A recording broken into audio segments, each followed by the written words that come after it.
What's inside the crate here. Nice. All right, so check this out. This is how this thing comes in the box. Just how it is. You got your tires here. You got to do a little bit of assembly, and that's how it comes. All right, so you got wheels, you got a box, got a nice big crate here full of stuff. Really looks like a beefy unit. You know, this is a really inexpensive unit, so I'm not going to expect that it's going to be as good as like one with a Kohler or a Honda motor or something like that. You know, I just periodically have wood to split, and so I just wanted something for that. So anyway, let's take a look at it. So inside this box here, there's some sort of a stand. I'm not sure what that goes to.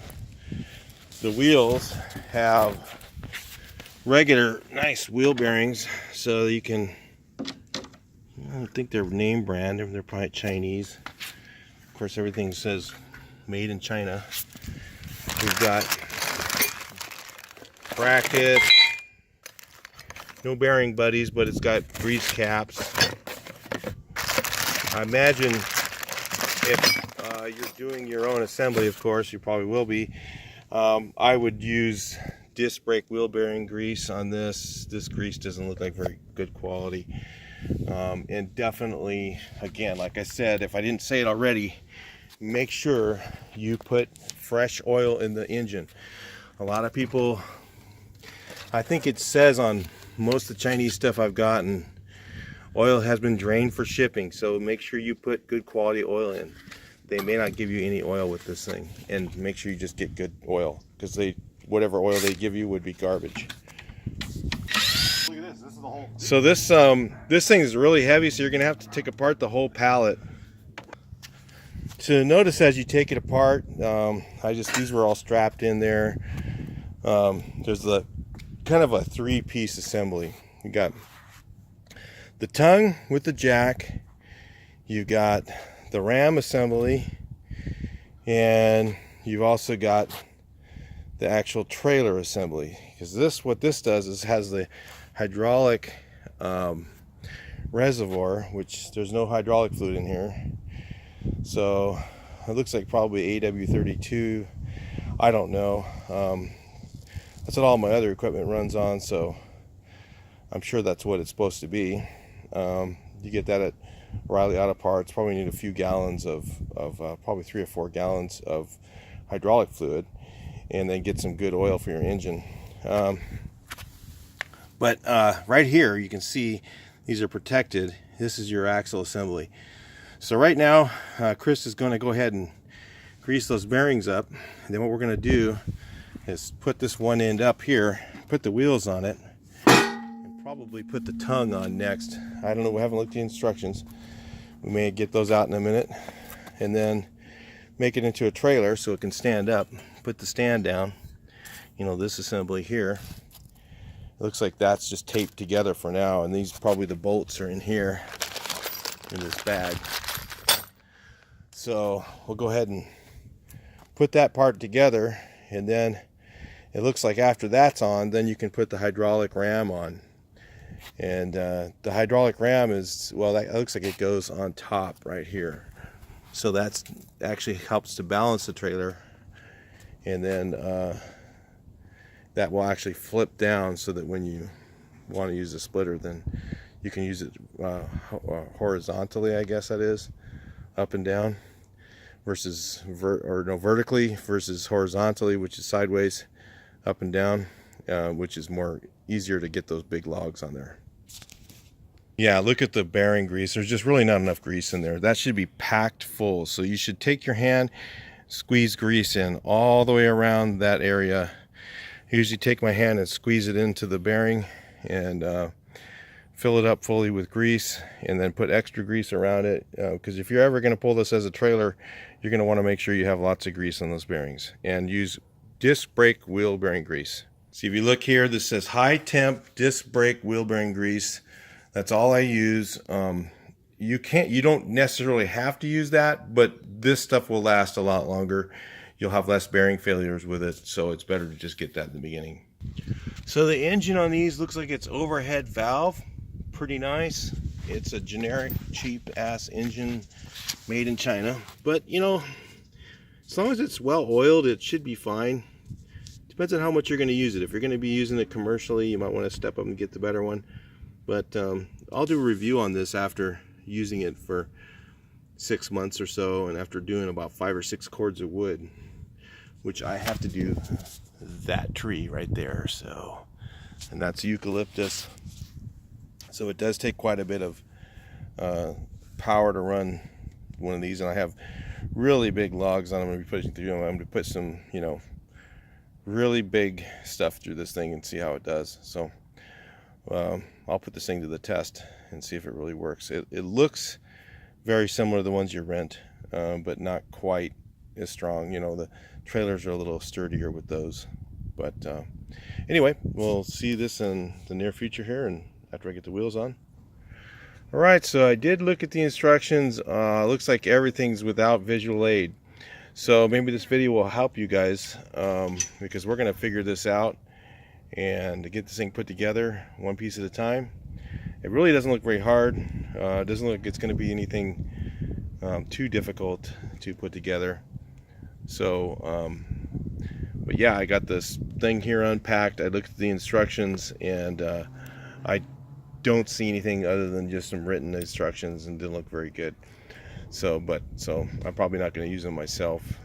There's a lot of things that I already know about this equipment. So anyway, let's look forward to the rest of this. So what I did is just went ahead and jacked up one side, put the wheel bearings on, got the wheel bearings really good and greased. It has these axle washers, and then the nuts are in here. The Castle nuts, typical trailer style axle nuts that go on here. It looks like the proper place. Maybe not. Let's take a look. Yeah, it's a little oblong. Alright, I'll fit this on here. I'm sure that's the right way to go. I just have to get it pushed into place. Need 2 hands to do that. So my favorite tool for installing these is actually just to go ahead and use a pair of channel locks.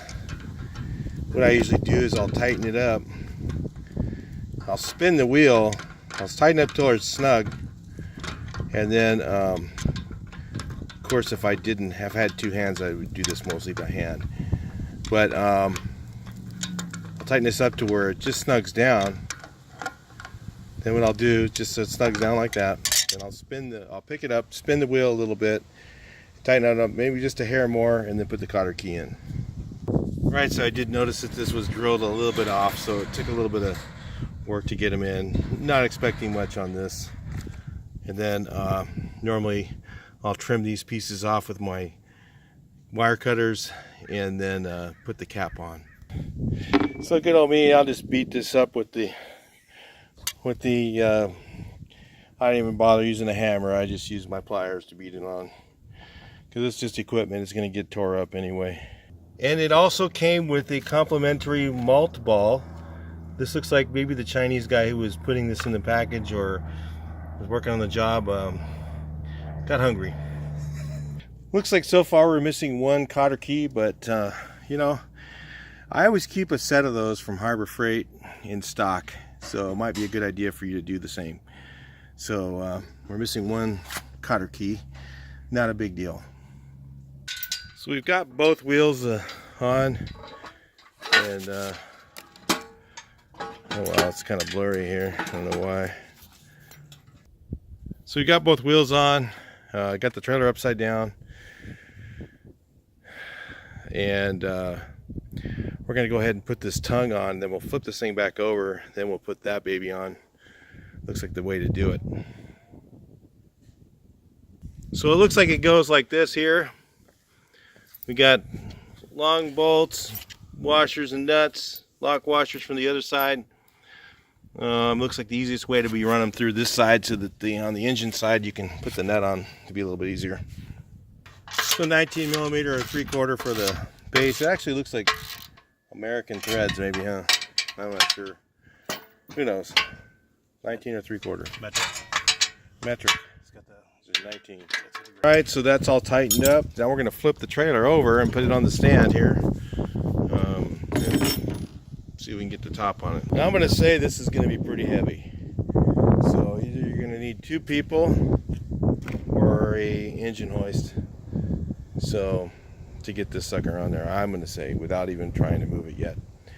But somehow we got to get this thing onto that trailer. So, and it looks like it's bolted down to the crate, and then you have your hydraulic lines, and that looks like about it. So it's pretty simple, very simple assembly.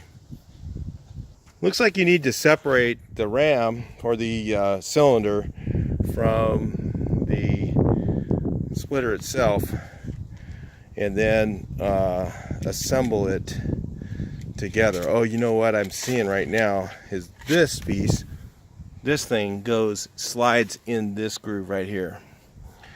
That's what it looks like to me. So we have to take this bracket off. This all has to be disassembled. It's just set up to be so you can assemble it, and then that piece goes inside and slides down that up and down that groove. But we're going to go ahead and put this, so we're going to disassemble what's here. We'll put that piece on the trailer, and then we'll assemble it up after it's up there. That way it could be done with one person if you do it this way. So basically you want to flip this thing upside down and put this bracket on there. Go ahead and bolt that on. So this thing's on and tightened down with the bolts that were in the kit. We put this on here, but we'd actually put washers between this and the frame, because if you can see, the welds are a little off, so we just use the washers for that. And put this piece on in this position, so that's how that goes right there. So at this point, you go ahead and lift this thing up. It is pretty heavy. It would be really nice to have 2 people do it. You pull this pin out, and then the pin slides in through the bracket as such. This thing locks into its hole, and everything should work. Let's see. There we go. That's the vertical position. And then slide it back down and put it in horizontal. And it looks like this hole is elongated, so it can fit no matter what. It's pretty cool.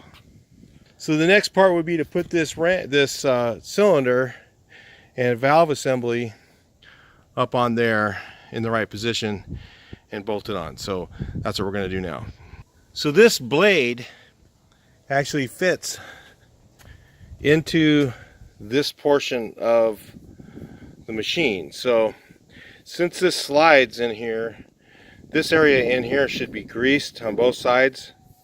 Should have grease all the way down to keep it moving freely and maybe make the machine last a little longer.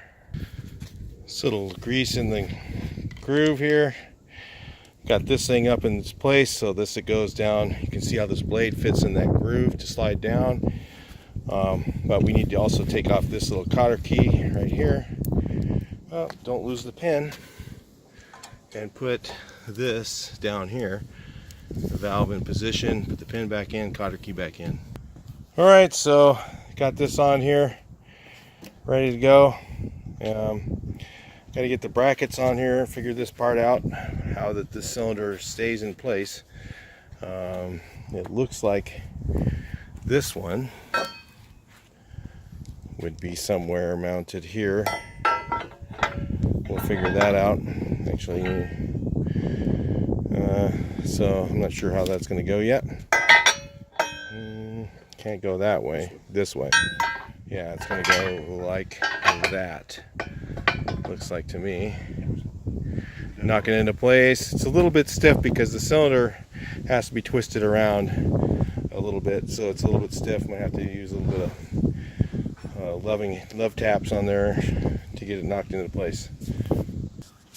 So this part here actually used the same bolts you took out. They're already threaded. This part here is already threaded, and make sure they're on there nice and tight. That's what I'm going to do. Again, this is just me assembling this. I don't work for the company. I don't get sponsored by them.